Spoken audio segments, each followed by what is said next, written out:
From across the Rio Grande Valley, covering stories that matter. This is Action 4 News at 10. It's pathetic. It's not responsible. It's beneath the dignity. Representative Nancy Pelosi says there's no excuse for this kind of political posturing after a budgetary battle leads to a governmental shutdown. The latest ahead. A decision is in on a controversial case out of Willacy County, a teen charged in the ATV death of a friend. The decision is on the way. Good evening. I'm Ryan Wolf. And I'm Marcy Martinez. Thank you so much for joining Action 4 News. A La Feria high school student gets caught trying to sell brownies laced with drugs at school. Yeah, police say the outcome won't be sweet for the sophomore who's facing bumped up criminal charges. Tonight, why the district believes the evidence seized is cause for alarm. The drug bust goes down even before the first bell. La Feria police arrest a 16-year-old student with a backpack full of individually wrapped brownies. Chief Don Garcia says they're not the kind Grandma makes. Brownies that were laced with some type of drug. The brownies are field tested at the police department. One of the ingredients? It has come up positive for marijuana. Despite having no prior criminal history, the student in question is getting the book thrown at him because of this. It's a drug-free school zone. The police chief says the charge has been bumped up to a third-degree state jail felony, and that doesn't include what kind of punishment he faces right here in the district. Ranging from expulsion to DAEP, to suspension and so forth. La Feria's new superintendent, Ray Villarreal Jr., says campus safety is a top priority. The pot brownies put students directly at risk. You never know what could be in some of those substances, whatever they may be. You just don't know what you're getting. High school administrators initially cracked the case. Tips play a big role with keeping drugs out of school. Conducted their investigation very quickly, very efficiently, and certainly involved the police very quickly as well. Chief Garcia believes the evidence proves the juvenile has been selling the baked goods for some time. It's unclear how much they sold for or how many students may have ingested one. What is known, this recipe called for jail time. Now, the student in question has been sent to the Juvenile Detention Center. His fate with the district still hasn't been determined. Students are urged to call in tips anonymously or to speak with a teacher. I posted pictures of the pot brownies before it hit the air on my Facebook page and on Twitter. You can get the inside scoop on my stories and send me your ideas online. To find me right now, just search Ryan Wolf. The partial shutdown of the federal government is about to enter its second day while lawmakers remain at odds on how to fix it. Hundreds of thousands of federal workers are now without work and a paycheck while visitors to national parks and monuments are being turned away. Danielle Nottingham is in Washington with the very latest. The first day of the shutdown is ending as it started, with a stalemate in Congress, a new play by Republicans, and no sign of how this will all be resolved. And the joint resolution is not agreed to. The Republican-controlled House's latest attempt to approve an emergency spending bill was a non-starter in the Senate. Earlier House bills contained amendments diluting the Affordable Care Act, known as Obamacare. All were rejected. Now the House wants to restore funding to portions of the government, including Veterans Affairs and the National Park Service. There are some things that we can build on and agree on. The Senate's Democratic leadership said no. It's just another wacky idea from the Tea Party-driven Republicans. President Obama criticized Republicans about the government shutdown again Tuesday, which was also the first day of open enrollment for Obamacare. The president noted the irony of the day. They've shut down a whole bunch of parts of the government, but the Affordable Care Act is still open for business. But 800,000 federal workers are shut out of their jobs. You're asking me again to give up my pay and give up service to the American public. The nation's parks and landmarks are also affected. A group of veterans was turned away from the National World War II Memorial, but some lawmakers moved the barricades and let them in. So while lawmakers talk and talk without much to show for it, Americans have fewer peaceful places to escape the dysfunction of Washington. The House could bring up the emergency spending bills again Wednesday under a new set of rules. The White House has already threatened to veto any partial spending bills.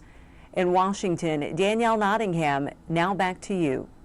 All right, thanks, Danielle. I first posted the news of the shutdown on my Facebook page. You can leave your comments there now at facebook.com/action4news. Marcy, I'm also on Twitter right now at MarcyKGBT. Many non-essential employees sent home today without pay. Border Patrol agents like Chris Cabrera, who represents the Border Patrol Union, are considered essential personnel. They are part of national security, but their pay is on hold till the shutdown is over.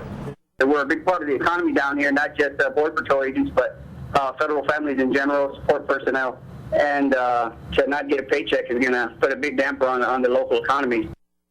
As much of the federal government faded to black, it left many here in the Valley asking us about passport applications. So we contacted different services across the Valley.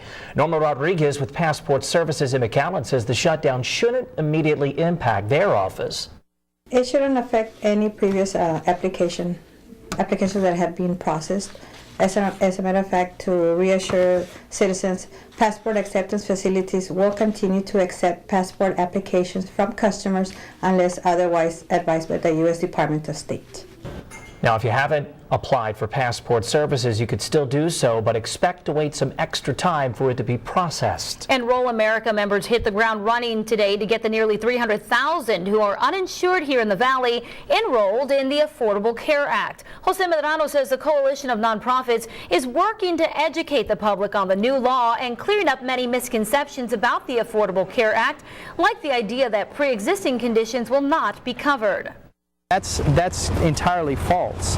No one can be excluded from the Affordable Health Care Plan with pre-existing conditions. As a matter of fact, there are several points that are important to note here, that family doctor visits and emergency care, maternity care, child care will all be covered under the Affordable Health Care Plan. Medrano says anyone, regardless of age, who doesn't have insurance can enroll, including college students who do not get coverage under their parents. We have a link to Enroll America on valleycentral.com. And on Facebook, David Guajardo writes, so disappointed in our elected U.S. officials. What a bad job you all have done. Chalisa Herrera says all of this is so overwhelming to most of us, but all I can say is that I was taught if you can live without it, you don't need it. The American people are tough, rather, and we can adapt fast. Hope everyone can get together and stay positive, even if it's getting ugly. You can sound off. We have a lot of platforms for you to voice your opinion on the partial government shutdown. Find us now at facebook.com/action4news. We're on Twitter at KGBT, or you can always shoot us an email to listens@valleycentral.com. Well, the partial shutdown could affect the food bank RGV, who today announced they are bracing themselves for the unknown. They say they're working hard to prepare to meet the needs of families facing the prospect of losing food assistance this month. Right now, the food bank RGV has food reserves that should last up until December 2013. That's this December. Here's how this affects SNAP and WIC programs. The SNAP program, which is Supplemental Nutrition Program, will continue operations, and eligible households will still receive monthly benefits for October, but no additional federal funds are available to support the WIC program. Those are clinical services, food benefits, and administrative costs. Also, no additional federal funds for the following: commodity assistance and supplemental food programs, emergency food assistance, and WIC Farmers Market Nutrition Program, which is done down here in the Valley. Without the support of certain government programs, the food bank RGV will be struggling to feed families that will not have access to WIC, and a planned reduction in SNAP. That's starting November 1st. But if anyone needs food assistance, you can call 682-8101. As you can see, the effects are far-reaching. Now, we asked people across the Valley what they think of the recent developments out of Washington. Take a listen. The fact that they can't come to an agreement is an insult to our form of government. I'm actually in favor of it. In fact, I wish they would go ahead and keep it shut down. I mean, all the things that they're shutting down really are useless parts of the government. Here's some good news. Hyundai is offering to defer car payments for federal workers kept from their jobs by the government shutdown. The automaker announced today it would allow Hyundai owners to stop making car payments for as long as the shutdown keeps them out of work. The company is also running an October promotion that will allow furloughed federal employees to buy or lease a new Hyundai and not make payments for 3 months. The offers only apply to Hyundais leased through the company's financing division. So some people may want to take advantage of that. We'll have to wait and see. Right. Let's take a break from the shutdown to talk about the slightest cool down coming to the Valley. We'll take anything we can get. Victoria Marshall's in for Brian tonight. Hey, Victoria. Hey Ryan, hey Marcy, and yeah, today it was extremely warm out. We were running about 3 to 4 degrees above where we should be, and this evening pretty much the same. We're down to about 80 in Harlingen, 80 in Brownsville, 82 in Edinburgh and McAllen. Today we made it up to 91 in Brownsville, 92 in Harlingen, 94 in McAllen, about 3 to 4 degrees above where we should be this time of the year. Over the next few days here, expecting to see those temperatures pretty much staying on this trend of 94 and then eventually dropping down slightly to the low 90s by the time that we hit around Saturday with the chance for rain. 80 though on Sunday. I'm going to explain why the big change over the weekend in just a little bit. Looking forward to Sunday, that's for sure. 80 degrees, that'll be nice. All right, in other news tonight, a 16-year-old lifer girl acquitted of manslaughter charges today. The teen was on trial for the death of her friend and serious injuries of another after a tragic ATV accident last year, which we all remember. After the state prosecutor presented his evidence in a Willacy County courtroom today, the jury was dismissed and the presiding judge granted a directed verdict, citing the state failed to prove the teen knowingly put her friend's lives at risk when driving the ATV down a muddy road. It's just a tragic situation, and nothing will bring back the girl who died or take away the pain everyone has suffered. But I don't think it was properly a case for criminal prosecution, and based on the evidence that I saw. So that's the reason I gave a directed verdict, yes. And Judge Dorsey says this is the first time he has ever granted a directed verdict. We did reach out to the families of Gaby Rivera and Mireya Ortega for comment, but have not yet heard back from them. You can view stories we reported the day of that fatal accident that include interviews with the victims' families then on valleycentral.com. Well, this is what caused a major traffic backup on the interstate between South 23rd and Bicentennial in McAllen today during rush hour. A cement truck overturned, forcing vehicles to find an alternate route. Some drivers illegally crossed through the grass to get to Frontage Road. There were no serious injuries reported. The cause of the crash is not known at this hour.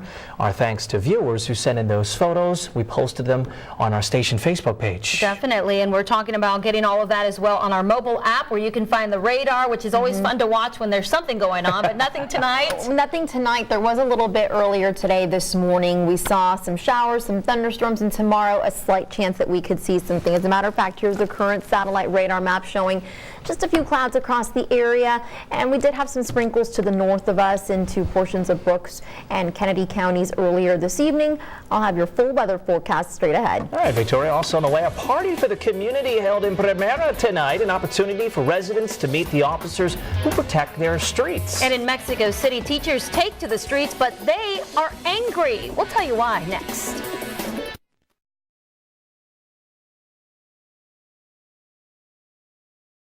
Welcome back, everyone. A warm evening this evening with temperatures dropping down into the 80s at this hour. This afternoon, it was a fairly windy one. We've seen those winds still sustained out of the southeast between 10 and 15, starting to drop off some right now at your 10 p.m. and will continue to do so as we head through the morning hours. Your wind forecast looks like this. The wind will drop off to out of the southeast between 6 and 10 up until noon, and then once we get to the afternoon, those winds will start to pick up. Important because the southeasterly winds help to transport moisture in from the Gulf of Mexico. I'll explain why that's an important feature for this weekend ahead. Well, the city of Primera is celebrating Texas National Night Out with a party at their park tonight. The event celebrated the first Tuesday in October. It's a chance for the community to meet officers, first responders, and law enforcement personnel from other agencies. Food and games for kids this evening. Police Chief Manuel Trevino says it's a great opportunity for everyone. I want the image of the police department to be something that they can feel comfortable. They see a police officer, they can flag it down just to have a conversation. You know, not nearly do you always have to wait to call 911 to get to meet one of your officers. You can come in one of this event and just mingle with them. And they had a great time tonight. Hey, take Action 4 on the go with our Action 4 mobile app, free in the iTunes Store and on Google Play. All you have to do is search KGPT or Action 4. You can get breaking news alerts. You've got the radar, all of it at your fingertips. And find out where the next National Night Out will be held. Harlingen CISD has posted the position for Superintendent of Schools, but the board today unanimously voted to limit their search to individuals currently employed by the district. The move comes after Dr. Steve Flores accepted the superintendent position in Round Rock recently recently. Arturo Cavazos, the deputy superintendent of schools, is currently serving as interim. Teachers in Mexico City hit the streets to protest the sweeping overhaul of the educational system by the government. Days of protests continued with hundreds of people gathering near the Mexico City International Airport. At one point, there were clashes between protesters and police, and that left 12 members of the security force injured. This is a tough one. A Colorado teen has pled guilty to the kidnap, slaying, and dismemberment of a 10-year-old girl.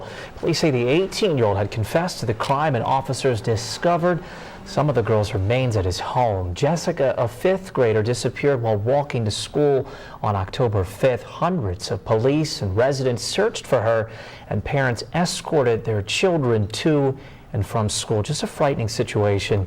Got to feel for the family of everyone involved tonight. Definitely. And we are talking about cooler temperatures. When we say cool, we're talking about 89. Sunday. I got good news for people out there. All right. So yes, we're going to get a cold front. It's coming this weekend. But first, the bad news is that it's still going to be hot. Your ACs are going to be working overtime the next few days here.